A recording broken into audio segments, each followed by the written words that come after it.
Audiolivro Embaixadores do Reino: Como glorificar a Deus através das finanças, de Camila Moraes Russo. Capítulo 6: A importância de ter equilíbrio. Poderia falar de muitos outros passos para bagunçar as finanças.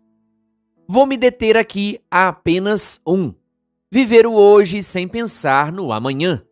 Isso não necessariamente tem que ver com um estilo de vida esbanjador.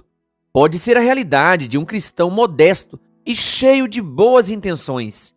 Explico com um exemplo real. Certa vez, um amigo me disse estar passando por uma fase de muita dificuldade. Toda a sua renda era comprometida com despesas essenciais e não sobrava sequer o necessário para um simples sorvete com a família. Sem economias, justificava-se lembrando das inúmeras vezes em que socorreu amigos e familiares.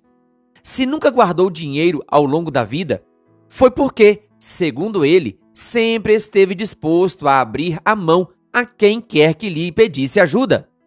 Do tipo de gente que leva uma vida simples, sem ostentação alguma, esse amigo doou-se tanto pelo próximo que esqueceu de cuidar de si mesmo.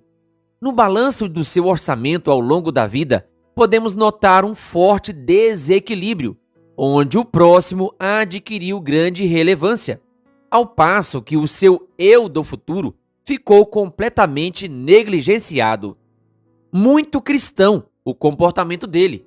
Talvez você esteja pensando: de fato, trata-se de um exemplo de pessoa generosa e altruísta, mas também imprudente. Todos temos um eu do presente e um eu do futuro. Ambos precisam de atenção, não devem ser menosprezados. Poupe para doar. Aconselhando seus leitores sobre finanças, certa vez Ellen White contou que não devemos ser avarentos, mas honestos com nós mesmos e com nossos irmãos. Cabe ressaltar que esse conselho está inserido num contexto de incentivo à economia. Uma economia equilibrada que se preocupa não apenas com as necessidades do outro ou de si próprio, mas de ambos. A mesma autora pondera que muitos desprezam a economia, confundindo-a com a avareza e a mesquinhez. A economia, porém, harmoniza-se com a mais ampla liberalidade. Verdadeiramente, sem economia não pode existir real liberalidade.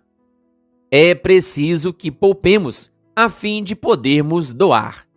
O próprio ato de doar, portanto, depende de primeiro cuidarmos do equilíbrio das nossas finanças. Compreendido isso, precisamos definir um planejamento financeiro responsável, definindo critérios para poupar, gastar, doar, ajudar, presentear e, preciso dizer, ofertar também. Oferte proporcionalmente. Sim, ofertar. O Senhor espera que seus adoradores lhe prestem um culto racional. Romanos 12, versículo 1.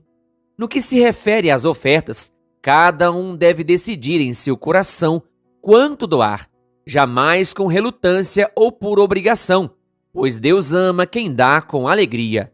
2 Coríntios 9, versículo 7, Nova Versão Transformadora. Quando ofertarem, que seja sempre proporcionalmente àquilo que possuem. Tudo que derem será aceitável, desde que o façam de boa vontade, de acordo com o que têm, e não com o que não têm. 2 Coríntios 8, versículos 11 a 12, Nova Tradução na linguagem de hoje. Isso significa que, antes de ir à igreja, primeiro precisamos refletir em casa e estipular uma quantia de oferta que seja conforme a bênção recebida do Senhor e, ao mesmo tempo, coerente com o tanto que podemos doar. Essa quantia depende das demais prioridades e compromissos que temos, inclusive no que diz respeito ao sustento da nossa família, pois, se alguém não tem cuidado dos seus e, especialmente dos da própria casa, esse negou a fé e é pior do que o descrente. 1 Timóteo 5, versículo 8. Já vimos que no dízimo não se mexe, é 10%, ponto final. Por sua vez, os percentuais de ofertas, doações e poupança são de livre escolha. Alguém pode, por exemplo, planejar poupar 50% de tudo o que ganha. É seu livre critério. O planejado, porém, deve ser de acordo com as despesas que essa pessoa tem. Caso contrário, cedo ou tarde, ela se dará conta de que foi precipitada e precisará rever o plano, talvez reduzindo seu percentual de poupança para 20%, 15% ou menos, até que consiga uma solução melhor. Com a oferta, não é bem assim que funciona. A oferta planejada geralmente envolve um pacto, um voto. Se um de vocês fizer um voto ao Senhor, o seu Deus, não demore a cumpri-lo, pois o Senhor, o seu Deus, certamente pedirá contas a você, e você será culpado de pecado se não o cumprir. Mas, se você não fizer o voto, de nada será culpado. Faça tudo para cumprir o que seus lábios prometeram, pois com a sua própria boca você fez espontaneamente o seu voto ao Senhor, o seu Deus. Deuteronômio 23, versículos 21 a 23, Nova Versão Internacional. Veja, o Senhor é Deus de palavra, e Ele espera que sejamos homens e mulheres de palavra também. Ele não exige que lhe façamos promessas, mas uma vez que as fazemos, devemos cumpri-las. Por isso, na hora de definir um percentual de oferta e fazermos um voto ao Senhor, precisamos ser muito criteriosos. Cada um deve calcular seu orçamento, refletir sobre os compromissos que tem e então fazer seu plano particular. É preferível começar com um percentual baixo, que seja factível e possa ser elevado ao longo do tempo, do que partir de um alvo elevado que depois se mostre impraticável.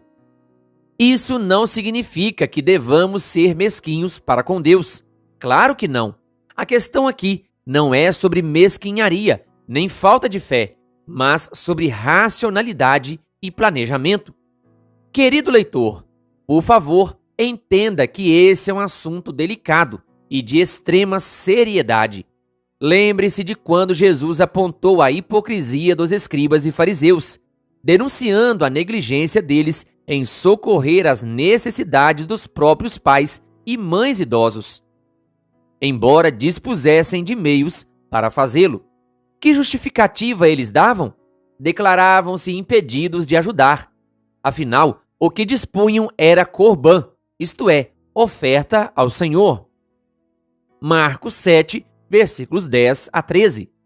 Perceba, aqueles escribas e fariseus haviam feito um pacto com Deus. No seu orçamento, um dado percentual era consagrado ao Senhor na forma de oferta. Essa oferta foi dedicada à custa de eles se eximirem do dever de cuidados da própria casa. E agindo assim, embora fossem ofertantes zelosos, tornaram-se aos olhos de Deus piores que um ateu. 1 Timóteo 5, versículo 8. Atenção!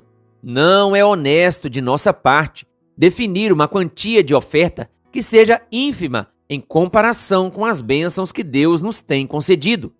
Malaquias 3, versículo 8. Certa vez, o Senhor perguntou ao seu povo: acaso é tempo de vocês morarem em casas de fino acabamento, enquanto a minha casa continua destruída? Ageu 1, versículo 4, Nova Versão Internacional. Esse questionamento nos confronta com uma verdade constrangedora. Nossas ofertas dizem muito sobre nossas prioridades. Tanto que, em comparação com a entrega da viúva pobre, as ofertas dos ricos aos olhos do Cristo não passavam de trocados, pois todos eles deram do que lhes sobrava. Marcos 12, versículo 44, Nova Versão Internacional. O que devolveram ao Senhor pouquíssimo representava a sua real capacidade financeira. Em essência, a causa de Deus não era prioridade para eles, ao contrário daquela viúva que, da sua pobreza, entregou a maior oferta que se tem registro na história. Querido leitor, este capítulo fala sobre a importância de termos equilíbrio. É verdade, mas que esse equilíbrio jamais seja à custa de tentarmos servir a dois senhores, Deus e o dinheiro. Mateus 6, versículo 24. Só pode haver um Senhor em nosso coração, que seja o Deus Criador e Redentor, aquele que, por tanto nos amar, deu o seu bem mais precioso, o seu Filho unigênito, para que todo o que nele crê não pereça, mas tenha a vida eterna. João 3, versículo 16. Saiba mais. Acesse o link na descrição deste áudio para mais conteúdo sobre o assunto deste capítulo. Querido ouvinte, que Deus lhe abençoe. Se você ainda não é inscrito em nosso canal, se inscreva e ative o sininho das notificações. Canal O Bom da Bíblia, compartilhando a Palavra de Deus.